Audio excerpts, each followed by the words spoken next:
बिस्मिल्लाहिर्रहमानिर्रहीम। अस्सलाम वालेकुम। कैसे हैं आप सब। तो जो रेसिपी मैं आज आपसे शेयर करने जा रही हूँ वो है मार्बल केक कह लें, मार्बल केक कह लें, या आप इसको मतलब वनीला एंड चॉकलेट केक कह लें। मतलब दो बनाए थे मैंने, मतलब अलग अलग, एक ही पैन में अलग अलग।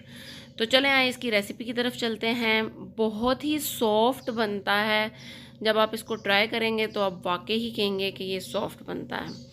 तो चलें ये देखें, इसके लिए मुझे दूध चाहिए, अंडे चाहिए और बेकिंग पाउडर, कोको पाउडर, मैदा, ऑयल। और आपने इनको, ये जो बेकिंग की रेसिपी है उसको आप बेक करें या चूल्हे पे बनाएं। तो ये मैं बनाऊंगी चूल्हे पे। यानी हर किसी के पास अब जो ओवन है वो अवेलेबल नहीं होता, तो उसके लिए जो है वो हर किसी को आसानी हो जाती है जब आप एक रेसिपी को बेकिंग की चूल्हे पे बनाते हैं।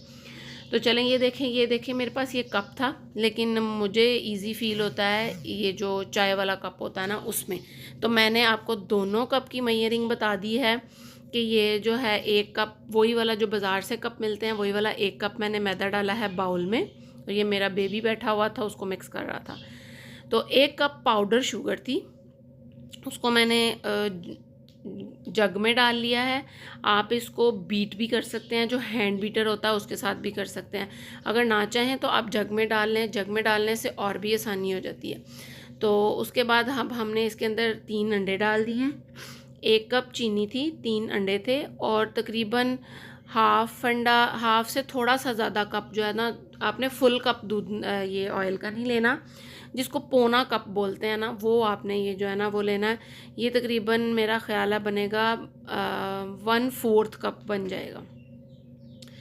तो उसके बाद बाकी आप अगर कप यूज़ कर रहे हैं या जिस कप के साथ आपने मैदा डाला था उसी को ही हाफ से थोड़ा सा ज़्यादा ऑयल का डाल लीजिएगा।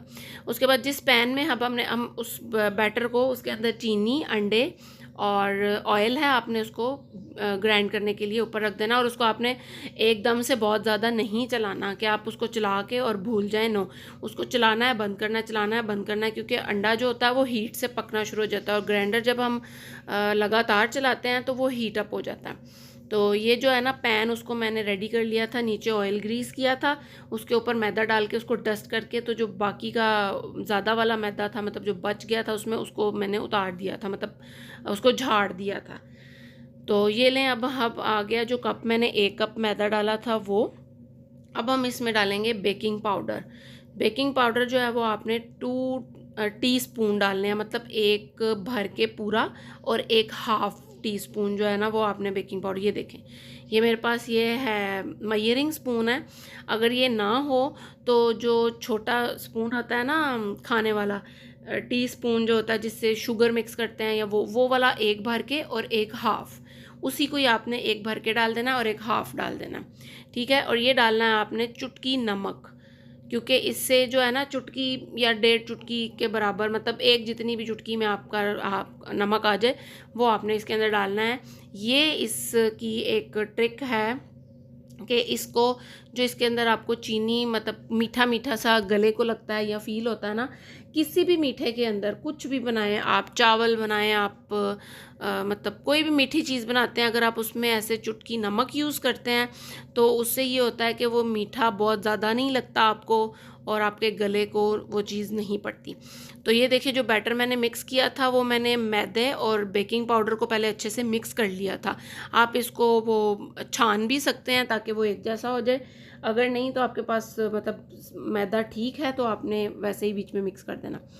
तो ये मिक्स करने के बाद वो बैटर डाला, और इसको आपने एक ही साइड पे घुमाना है। यानी कि अगर आप बीटर यूज़ कर रहे हैं तो बीटर को भी आपने एक ही तरफ घुमाना है। इसको आपने गोल गोल इस तरफ या इस तरफ दो, मतलब नहीं घुमाना, क्योंकि इससे जो केक की फ्रॉथ बनती है, यानी जो केक फूलता है, वो फिर नहीं फूलेगा अगर आप इसको इधर उधर घुमाएंगे। तो ये देखें, मैंने बैटर को हाफ हाफ कर लिया था, यानी एक में मैं कोको पाउडर मिक्स करूँगी और एक में ये, हाँ इसके अंदर मैंने जो है ना 4 टेबलस्पून दूध भी डाला था, ठीक है। और अब हम जो ये दूसरा बैटर है जिसमें कोको पाउडर मिक्स करेंगे, उसके अंदर मैंने 1 से 2 टेबलस्पून के करीब जो है वो चीनी डाली है। चीनी को डाल के और साथ में ही हमने ये 1.5 से 2 टेबल स्पून जो है वो मैंने कोको पाउडर डाला है। कोको पाउडर डाला। अब ये देखिए मैं आपको इसकी कंसिस्टेंसी दिखा रही हूँ कि कितना ये रनी होना चाहिए, मतलब बहुत सख्त भी नहीं होना चाहिए और बहुत ज़्यादा पानी की तरह लिक्विडी भी नहीं होना चाहिए, मतलब इतना होना चाहिए कि ये केक की फॉर्म में आ जाए। अब मैंने इसके अंदर थोड़ा सा दूध डाला था क्योंकि ये मुझे गाढ़ा लग रहा था, और कोको पाउडर वाले में भी मैंने दूध डाला था, वो इसलिए क्योंकि हमने उसके अंदर कोको पाउडर यूज़ किया था, मतलब कोको पाउडर डाला है, तो जब हम वो डालेंगे तो वो ऑलरेडी थोड़ा सा हार्ड हो जाएगा। तो अब हम जो है इनको दोनों को पकड़ के इकट्ठा डालेंगे। आप इसको 1 चम्मच वनीला वाला और 1 चम्मच जो है वो डाल सकते हैं कोको पाउडर वाला। उसमें मैंने 1 टेबल स्पून वनीला एसेंस भी डाला है। तो अब हम इसको डाल के टैप कर लेंगे ताकि जो इसके अंदर बबल्स हैं वो ख़त्म हो जाएं। जब वो ख़त्म हो जाएंगे तो फिर अब हमने ये जो कढ़ाई है इसको प्री हीट कर लिया था मैंने 10 मिनट्स के लिए। तो जब वो प्री हीट हो गई तो उसके बाद मैंने ये पैन उठा के उसके अंदर रख दिया। तो अब जो है इसकी फ्लेम को स्लो करके ना, दम वाली करके आपने इसको 40 से 45 मिनट्स के लिए जो है वो पकने देना है, ठीक है। और फिर आपने इसका पूरा कवर नहीं उठाना, साइड से उठा के टूथपिक की मदद से आपने इसको चेक कर लेना है कि इसके अंदर से कुछ चीज़ बाहर तो नहीं आ रही। अगर आ रही है तो 5 से 10 मिनट्स और दे दें, अगर नहीं तो ये आपका केक हो गया तैयार। तो ये देखें, अब हम इसको साइडों से थोड़ा सा हटा लेंगे नाइफ़ की मदद से ताकि हमें निकालने में आसानी हो जाए। अब हम इसको थोड़ा सा नीचे से, मतलब किसी स्पून से, स्पैचुला से हिला लेंगे ताकि नीचे चिपका हुआ जो होगा ना वो ना हो। और एक और बात, आपने इसको गरम गरम को नहीं छेड़ना, इसको रूम टेम्परेचर पे आने देना है, उसके बाद आपने इसके साथ छेड़खानी करनी है। तो ये लें, हमारा टी टाइम के लिए केक रहा तैयार। देखें कितना सॉफ्ट, कितना फ्लफ़ी बना है। आपने इसको ज़रूर ट्राई करना है। आपको ये कैसा लगा आपने मुझे कमेंट्स बॉक्स में ज़रूर बताना है। मिलूँगी नेक्स्ट वीडियो के साथ। अल्लाह हाफिज़।